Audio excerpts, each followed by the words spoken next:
In the 20 years of Resident Evil's history, not everything can be an A star. Now and then, hindsight is 2020, and it's pretty clear that the wrong choices have sometimes been made. We've covered a few of these previously, but let's take a look at a handful more of Biohazard's blunders. This is Psy for First Aid Spray, and this is 5 more times the Resident Evil series wasted its potential. An outbreak before its time. In 2003, the PlayStation 2 saw the release of Resident Evil Outbreak, which at the time was very much an anomaly. Online gaming on home consoles was not remotely the booming industry it is today, and moreover, at the time, gaming systems infrastructures were a damn mess. Whilst the turning point was just around the corner, in some ways it's still a wonder that Outbreak and Outbreak File 2 got made at all.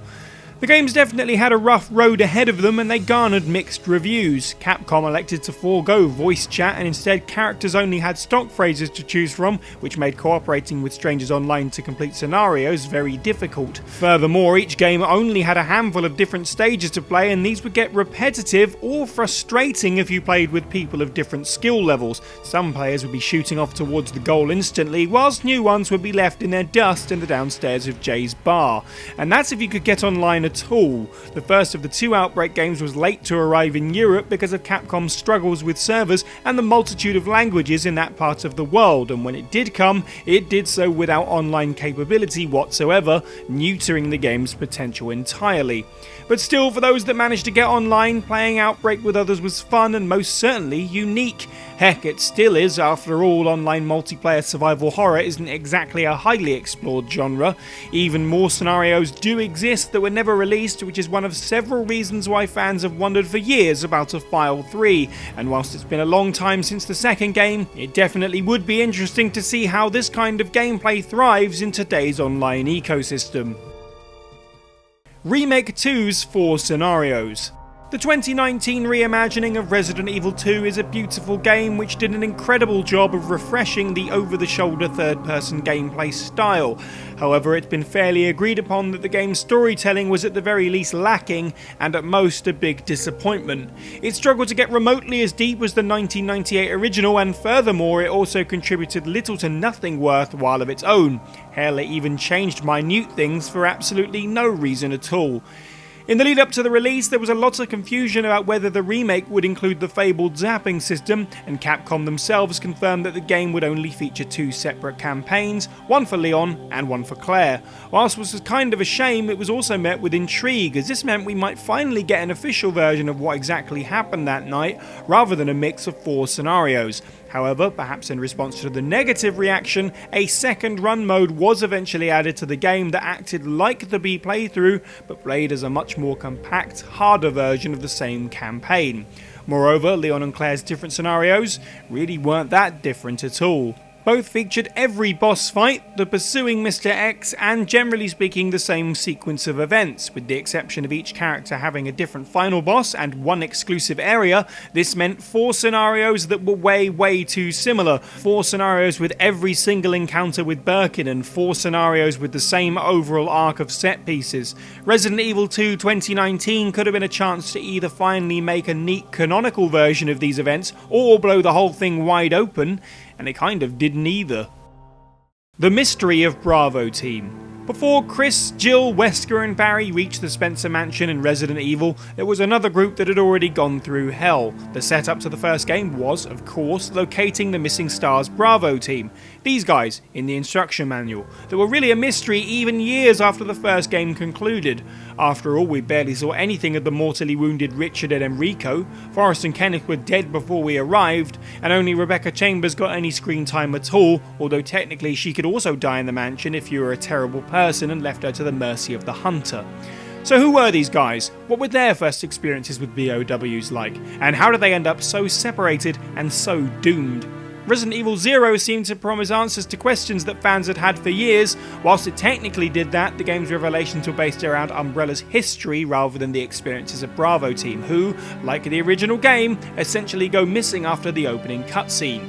Heck, we got more of an answer from one single bonus scenario in Umbrella Chronicles than Zero. Edward Dooley, a stand-in pilot, got more screen time than Kenneth, Forrest or Richard, and Enrico's appearance in the game just confused matters about Raccoon City's overall size and layout. Ergo, what exactly happened to Star's Bravo team, the setup for the first game, remains a mystery even over 20 years later. Resident Evil Vendetta's bad characterization. Whilst we're on the subject of Rebecca Chambers, let's talk about the third CGI film.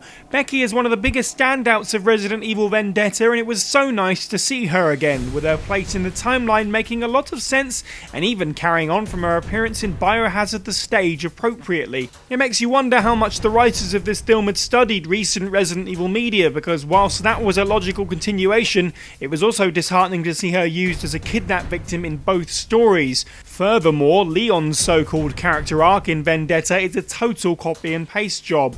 There's a brief flashback to some unknown countermeasure mission where Leon loses an entire team of red shirts, and we find out that he's turned to drinking and self-pity because of it. This is feeling very, very familiar. Oh yeah, it's the plot of Chris's entire RE6 campaign.